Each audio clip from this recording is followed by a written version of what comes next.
ఈవీఎంలకు సంబంధించి నేను చంద్రబాబు నాయుడు గారిని ఇన్ఫ్యాక్ట్ మీరంతా కూడా చంద్రబాబు నాయుడు గారిని ఒక ప్రశ్న సూటిగా అడగాలమ్మా, ఒక ప్రశ్న సూటిగా అడగాలి చంద్రబాబు నాయుడు గారిని. ఈవీఎంలు అన్నది 80% ఆఫ్ ది జనాభా ఓట్లు వేసినారు. రికార్డ్ పోలింగ్ 80% జనాభా వెళ్ళి పోలింగ్ బూత్లో బటన్ నొక్కినారు. బటన్ నొక్కిన తర్వాత వాళ్ళు ఏ పార్టీకి ఓటేశారని వీవీప్యాట్లో వాళ్ళకి కనిపిస్తూ ఉంది. వాళ్ళకి వీవీప్యాట్లో వాళ్ళు వేసిన ఓటు వీవీప్యాట్లో వాళ్ళకి కనిపించే ఓటు రెండు మ్యాచ్ అయ్యాయి కాబట్టి వాళ్ళు సాటిస్ఫై అయ్యి బూత్లో నుంచి బయటకు వచ్చారు. ఈ 80% మంది ఎవరైతే ఓటేశారో ఎవడు కంప్లైంట్ చేయాల, ఏ ఓటరు కూడా కంప్లైంట్ చేయాల. ఇప్పుడు నేనున్నాను, వెళ్ళి నేను ఫ్యాన్ గుర్తుకు నేను నొక్కిన తర్వాత వీవీప్యాట్లో నాకు సైకిల్ గుర్తు కనిపిస్తే నేను ఎందుకు గమ్మనుంటా? గమ్మనుంటాను కదా. బూత్లో అక్కడే నేను గొడవ చేసిండు, బూత్లోనే వెంటనే కంప్లైంట్ లాంచ్ చేసిండు, బూత్లోనే అని చేసిండు కదా. అట్లా ఏ పార్టీకి ఎవరన్నా కానీ ఇలా ఓటేసిన తర్వాత వీవీప్యాట్లో వేరే పార్టీకి ఓటేసినట్టుగా ఎవరికి కనిపించలేదు కాబట్టి 80% మంది జనాభా ఓట్లేసిన ప్రతి ఒక్కరూ సాటిస్ఫై అయ్యి ఎటువంటి బూత్లో కానీ బూత్లో కంప్లైంట్ ఇవ్వడం కానీ పోలింగ్ ఆఫీసర్ దగ్గర కంప్లైంట్ ఇవ్వడం కానీ ఎటువంటి ఎక్కడ జరగల. ఇవన్నీ చంద్రబాబు నాయుడు గారికి తెలిసి తాను ఎవరికి ఓటేసాడో తనకే తెలియదని చెప్పి సినిమాలో ఒక సినిమాలో విలన్ పాత్ర పోషిస్తూ డ్రామాలు చేయడము ఎంత మటుకు ధర్మం చంద్రబాబు నాయుడు గారిని అని అడుగుతా ఉన్నా. ఇంకొకటి రెండో విషయం ఇంకోటి చంద్రబాబు నాయుడు గారిని అడుగుతా ఉన్నా. పోలింగ్ మొదలయ్యే ముందు ప్రతి పోలింగ్ బూత్లోనూ అన్ని పార్టీలకు సంబంధించిన పోలింగ్ ఏజెంట్లు అక్కడ కూర్చుంటారు.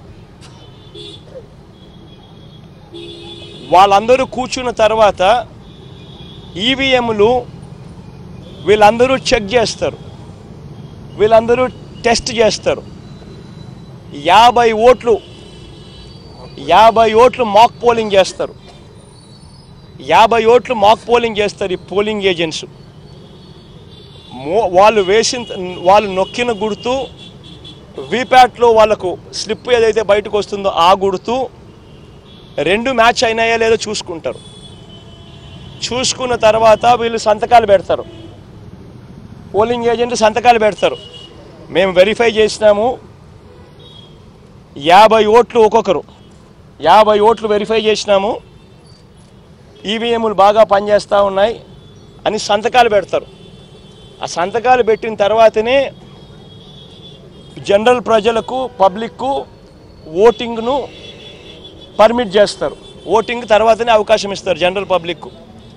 మరి ఇటువంటి తెలుగుదేశం పార్టీకి సంబంధించిన ఏజెంట్లే అన్ని పార్టీలకు సంబంధించిన ఏజెంట్లతో పాటు కలిసి నొక్కి వీవీప్యాట్లలో కూడా దాన్ని చూసుకొని కరెక్ట్గా అన్నీ పనిచేస్తూ ఉన్నాయని చెప్పి వెరిఫైడ్ అని చెప్పి సంతకం పెట్టి పోలింగ్ ఆఫీసర్లకు ఇచ్చిన తర్వాతనే పోలింగ్ మొదలైంది. మళ్ళీ ఏ రకంగా చంద్రబాబు నాయుడు గారు చెప్తారు ఈ రకంగా ఈవీఎంలు అది జరిగాయి, ఈవీఎంలు ఇది జరిగాయి, నేను ఎవరికి ఓటేసానని నాకు తెలియదు అని చెప్పి ప్రజలను తప్పుదోవ పట్టించడం నిజంగా ఒక ముఖ్యమంత్రి స్థాయిలో ఉన్న వ్యక్తి చేయదగ్గ పనేనా అని అడుగుతా ఉన్నా.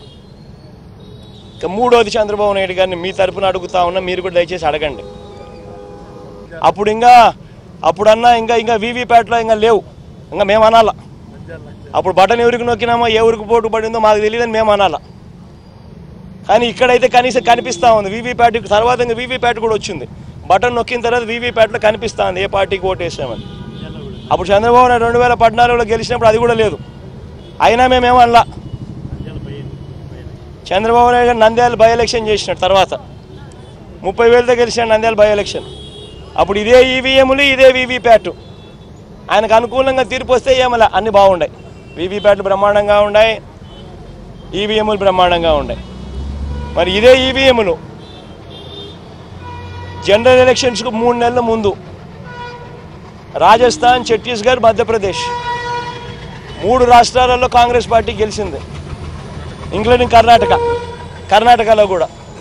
4 రాష్ట్రాల్లో కాంగ్రెస్ పార్టీ గెలిచింది. బీజేపీ ఓడిపోయింది 4 ఎలక్షన్లు. ఎన్నికలకు జనరల్ ఎలక్షన్స్కు 3 నెలల ముందు. మళ్ళీ అప్పుడు ఇవే ఈవీఎంలే కదా. అప్పుడు ఎందుకు చంద్రబాబు నాయుడు మాట్లాడలేదు?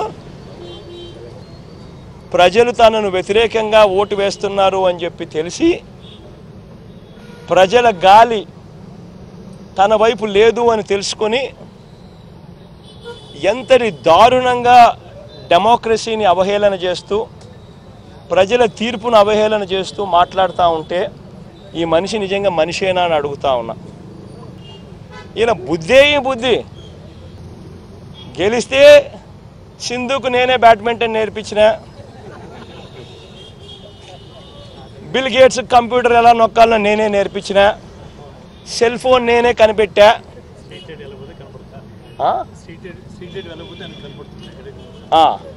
ఎక్కడన్నా కానీ స్ట్రీట్ లైట్ వెలగకపోతే నా కంప్యూటర్లో నాకు కనిపిస్తుంది. ఇవన్నీ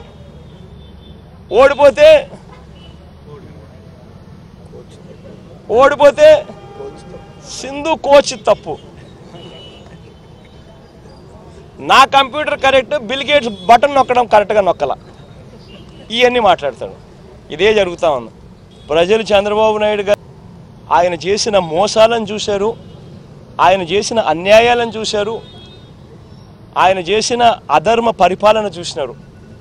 చూసిన తర్వాత ప్రజలు ఇటువంటి పరిస్థితుల్లో చంద్రబాబు నాయుడు గారు తాను ఓడిపోతున్నాడు అని తెలుసుకొని దానిని తన అన్యాయమైన మోసపూరిత పాలన మీద రాకుండా ఈవీఎంలో లేకపోతే ఇంకొకడో విశ్వ ప్రయత్నం చేస్తూ ఉన్న అన్యాయమైన పరిస్థితి ఇవాళ ఈ రాష్ట్రంలో చూస్తూ ఉన్నాం. ఇటువంటి దుర్మార్గుడు, ఇటువంటి మోసగాడు, ఇటువంటి రాక్షసుడు, ఇటువంటి అన్యాయస్తుడు ఎంత త్వరగా పోతే ప్రజలకు అంత మంచి జరుగుతుంది.